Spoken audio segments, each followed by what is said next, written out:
Okay, hello again, folks. I'm here at Furnace Mountain in Powell County, Kentucky, with Zen Master Day Gak and Myosin Osho. Day Gak's the guiding teacher here at Furnace Mountain, and Myosin Osho is the abbess and the tenzo, or cook, or head of the kitchen. So, greetings, guys. Thanks for doing this with me. I'd like to start, just kind of go one at a time, in terms of what drew you to this tradition. Buddhism started in a land far, far away, and it spread through various cultures, and now it's here in America, making its impact. Neither of you were born into a Zen Buddhist family, so I'd just like to hear a little bit about your process and what it is that drew you to Zen in the first place. So, Daegak, I want to start with you. Sure. I read a book by Alan Watts, Psychotherapy East and West, and so my interest in Zen was more psychological than religious initially, and it's a good book comparing the practice of Zen to Western psychotherapy, and I did a book report my senior year in college, and then I went to graduate school and put it aside a little bit, although always in the background, on the back burner, and got interested in Thomas Merton. And probably the most critical juncture would be life crises, suffering, personal suffering, loss, some loss in my life, and so I began to search for a teacher, and I studied with a Japanese teacher, Son Roshi, who has a temple in the Catskills of New York, Daibosatsu Zendo, and he died, and I didn't connect very well with his successor, so I wrote a letter to Zen Master Seung San, and he wrote back, and that was the beginning. Okay. Yes, I'm sure. I'm not the abbess, I'm only the vice abbess, so I'm going to point that out. She's the vice abbess. Okay. So, I came to Zen through a personal crisis. Many years ago in Germany, I had a toddler and was in a relationship with his father, and we had a huge crisis, and a friend asked, I'm going to Berlin, I'm going to this Zen retreat, do you want to come? And I was struggling so much that I thought, okay, I'll just go. I have no idea what it is, but I'll just go. So I set my first 4-day or 5-day Zen retreat. Found it quite crazy. But it helped me. It helped me, the silence and the stillness. There was pointing towards something that I couldn't really grasp, but I could feel it. And it was with a wonderful teacher, a woman. Ola Porter was her name. She's now a Zen master in the Quantum Zen School. And I think that was great that I met a woman teacher as my very first encounter, because she could relate to the problems I brought, the struggles in my relationship, and yeah, that was my entry into the practice, jumping right in. Okay, so for both of you, it wasn't so much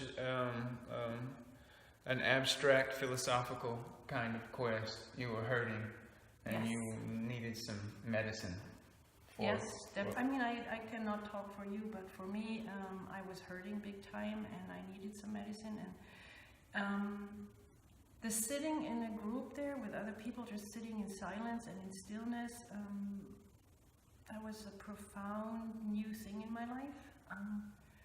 what she also gave me as a practice was bowing. So I started bowing. I started doing 1,000 bows a day, which helped me really cope with all that accumulated anger that I had inside. Yeah. Okay. So this Furnace Mountain is based in a Korean Zen tradition. So I'd like to know, as these traditions come from various places around the world and they set up roots in places like Kentucky, what happens? How they change? What would you say is a unique characteristic of the Zen practice that happens here at Furnace Mountain that is a transition from the way it was practiced traditionally in Korea? Maybe a little background, history. Sure. Of Zen. So Buddhism came from India. The Buddha was Indian, and he came to China. Bodhidharma, legendary character, kind of unusual character. They called him the blue-eyed barbarian because Chinese all have dark eyes, brown eyes. And so he came to China, and so Buddhism, and there was already Buddhism in China, and he brought Zen, which is iconoclastic. It's non-theistic, non-doctrinarial. And so there were Buddhist doctrines already in China, and he came and sat in a cave. The story is he sat in a cave because the doctrinarial Buddhism was so strong that there was no space for this kind of practice, Buddhist practice that he brought. And the legend is that he sat with some Shaolin monks. So then Zen appeared, and it had its golden era in China in the Tang Dynasty, and then went to Korea, which is just a peninsula of China. And there it became integrated with that culture, which is shamanistic, more shamanistic. And I remember going from a Japanese school, which is very black and white and austere, to my Korean teacher, and being startled that they had red cushions and very bright gold Buddhas. And so I think what happened, so Zen went from China to Korea, it became kind of colorful, and then it went to Japan, and it became quite austere. And then from China, Korea, and Japan, it's come to America, and it came initially through the Quakers, because Quakers sit, Yeah. and so it's very compatible with just sitting, which in Japanese Zen is called shikantaza, to just sit. And so that was kind of its entry point, I think, in a Protestant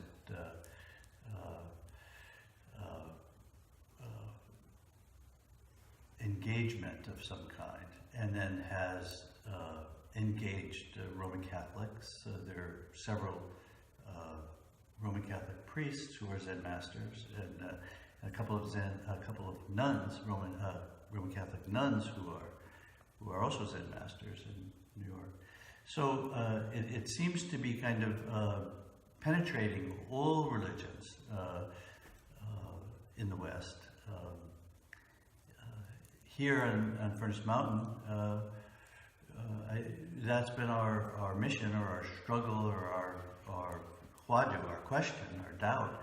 Like, how do we come forward? We're not Korean, we're not Chinese, we're not Japanese. We don't eat well with chopsticks. Right. So how to bring the spirit and bone of Zen into a Western culture, Western mind, without adapting culturally, without losing the essence, or the brilliance of Zen practice. So there's a kind of distinction then that could be made between what you might call the cultural trappings that Zen has taken on in these various historical phases and the essence Yes. of Zen. There is a difference, and I think, we try to address that here. I mean, you see, as we put on our little robes and the kesa in order to honor the tradition and probably also to give the people who watch Right, a good show. impression. But this is not what Zen is about. This is something that has come to us, and we honor that. But really, what we try to do here is to take everything away that does not support the essence. So basically, when we have a retreat here, we only have 4, and we don't call it rules, we call it agreements. One is be silent, be still.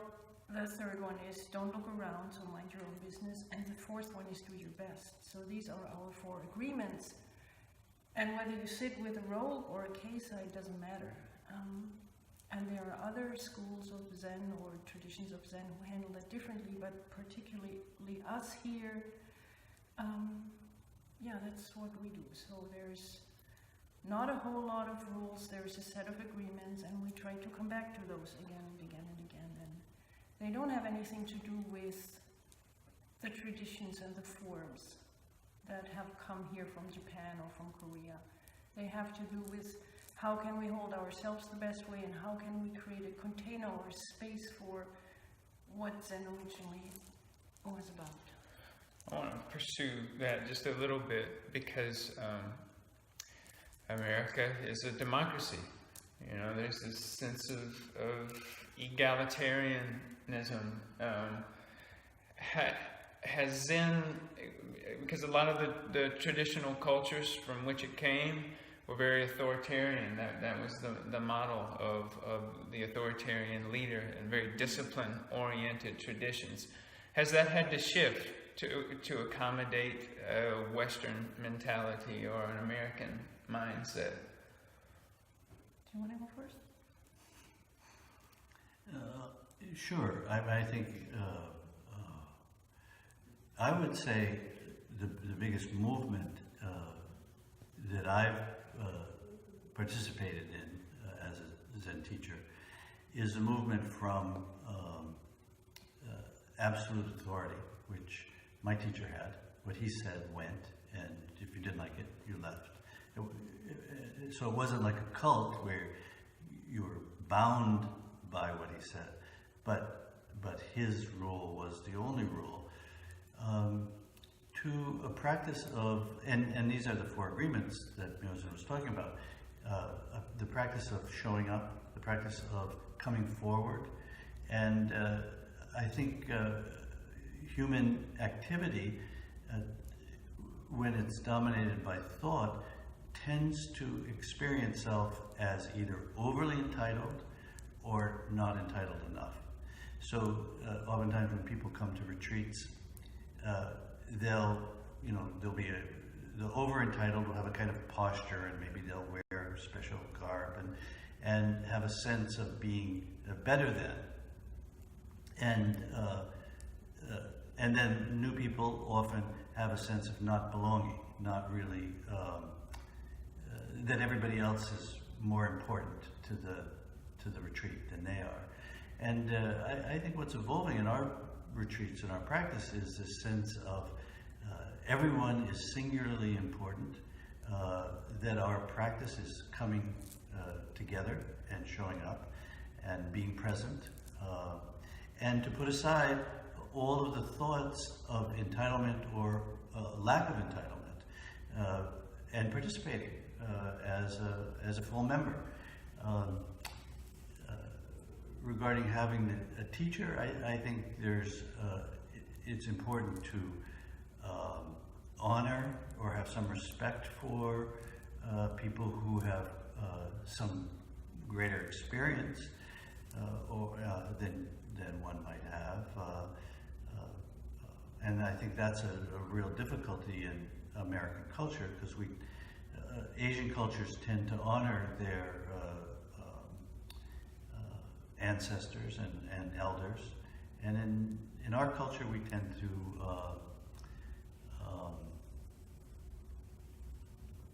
dismiss them, older people. Push them out, yeah, right. Although I think that might be changing. My mother's 97, and Muse and I went to visit her last weekend, and we went out to dinner.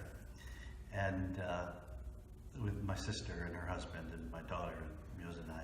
And by the time we went